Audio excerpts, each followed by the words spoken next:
Hello नमस्कार दोस्तों, मैं डीपी सर, आपका डीपी सिंह राजपूत चैनल पर स्वागत है। आज हम क्लास 10 से एक्सरसाइज 9.1 ऊंचाई और दूरी क्वेश्चन नंबर 11 कराने जा रहे हैं।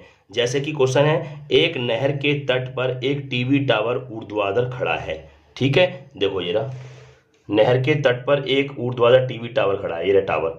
ठीक है, अब आगे क्या बोला है, टावर के ठीक सामने दूसरे तट के एक अन्य बिंदु से टावर के शिखर का उन्नयन कोण 60 डिग्री है। मतलब टावर के ठीक सामने, ये रहा टावर, टावर के ठीक सामने ये तट है, एक अन्य बिंदु से टावर के शिखर का उन्नयन कोण कितना डिग्री है, 60 डिग्री है। ठीक है, अब आगे देखो, उसी तट पर इस बिंदु से 20 मीटर दूर और उस बिंदु को मीनार के पाद को मिलाने वाली रेखा पर एक स्थित एक अन्य बिंदु से टावर के शिखर का उन्नयन कोण 30 डिग्री है। मतलब ये कह रहा है, इस यहीं से आगे 20 मीटर दूर जाओ और फिर हम इस टावर के शिखर को देखते हैं और उन्नयन कोण जो बनता है वो 30 डिग्री बनता है, माने 30 डिग्री। तो क्वेश्चन क्या कर रहा है, टावर की ऊंचाई और नहर की चौड़ाई याद करो। ये टावर है, टावर की जो मैंने ऊंचाई है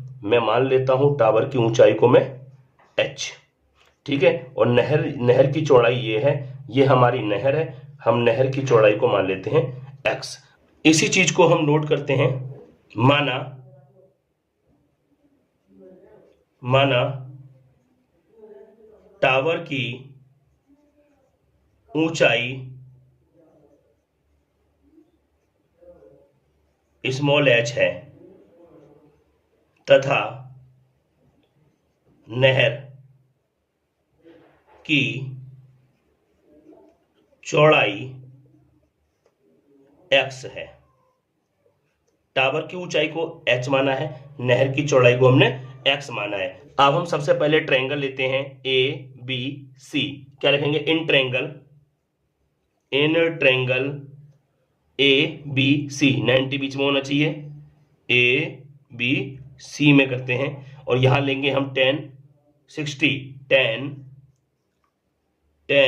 60 डिग्री, और 60 डिग्री का जो फॉर्मूला है क्या होता है, लंब बटे आधार। 10 का फॉर्मूला क्या होता है, लंब अपॉन आधार। तो लंब क्या है हमारा h और आधार क्या है हमारा x, क्योंकि हमने यहां तक का ट्रायंगल लिया है तो इसका आधार क्या हो गया, इसके बराबर x के। अब 60 की जो वैल्यू होती है वो होती है √3 बराबर h अपॉन x। अब हम क्या करेंगे, इसके नीचे 1 मान लेते हैं और क्रॉस मल्टीप्लाई कर दो, इसकी इसमें करेंगे तो h बन जा h, और इसकी इसमें करेंगे तो x की √3 में करेंगे तो आ जाएगा √3x। इसको हम मान लेते हैं समीकरण नंबर 1।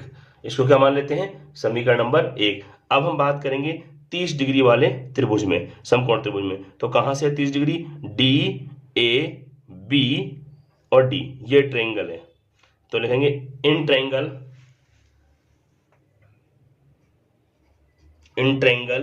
डी बी ए। अब इसमें लेंगे 30 डिग्री, तो 30 क्या होता है, लंब बटे आधार। तो लंब क्या है h, और आधार अब 30 वाले का पूरा होगा यहां से यहां तक का, तो 20 प्लस एक्स, क्या बन जाएगा वो 20 प्लस एक्स, ये इसका हो गया आधार। अब 30 की जो वैल्यू होती है वो होती है 1/√3 equal to h upon 20 plus x. अब हम क्या करेंगे, क्रॉस मल्टीप्लाई कर देंगे, इसकी इसमें करेंगे तो इस पर कोई फर्क नहीं पड़ेगा, ये ऐसे ही रहेगा, कितना 20 प्लस एक्स, और इसकी जब इसमें करेंगे तो √3 मल्टीप्लाई और ये h। ठीक है, अब हम क्या करते हैं, हमने जो h की वैल्यू निकाली थी समीकरण 1 से, जो कि ये है h इक्वल टू √3x, यहाँ पुट कर देंगे तो क्या आएगा 20 plus x equal to √3 multiply, और h का मान क्या आ गया, ये रहा √3x। तो क्या हो गया 20 प्लस x इक्वल टू √3 की √3 से मल्टीप्लाई करेंगे तो क्या आएगा 3x। अब यहाँ पे क्या है 20 इक्वल टू 3x और प्लस का x गया -x, तो 20 इक्वल टू 3 में से बन गया तो 2x। ठीक है, 2x हो गया। अब यहाँ पे क्या है 20 और ये 2 पहुँचेगा इसके अपॉन में, तो यहाँ क्या आ गया x, और 2 से ये कट गया 10 बार, तो यहाँ से x जो आ गई हमारी, x आ गई 10। अब ये हमारी क्या निकली, नदी की चौड़ाई, तो लिखेंगे अतः नदी या नहर की चौड़ाई हमने क्या मानी थी, x मीटर, और x की वैल्यू क्या आ गई 10 मीटर है। अब टावर की ऊंचाई और बची है, वो और निकालनी है। तो कैसे निकालेंगे टावर की ऊंचाई, यही देख लीजिए। टावर की ऊंचाई मैंने h मानी है, और h की वैल्यू ये रही √3x, तो लिखेंगे √3x, तो लिखेंगे √3 मल्टीप्लाई, और इस x की वैल्यू हमने क्या निकाल ली है, अभी बताया x की वैल्यू क्या आई है 10, और 10 रख देंगे इसके अंदर x की वैल्यू, तो 10, तो ये क्या हो जाएगा 10 √3 मीटर। ये हमारी क्या आ गई, टीवी टावर की ऊंचाई। तो लिखेंगे अतः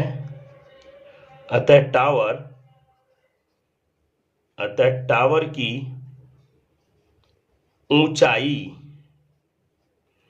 कितनी है, ये रही 10 √3 मीटर है। ये हमारा कंप्लीट आंसर हुआ। यदि आपको हमारी वीडियो अच्छी लगी हो, चैनल को जरूर सब्सक्राइब करें। अब एक बार पूरे क्वेश्चन को दिखाते हैं।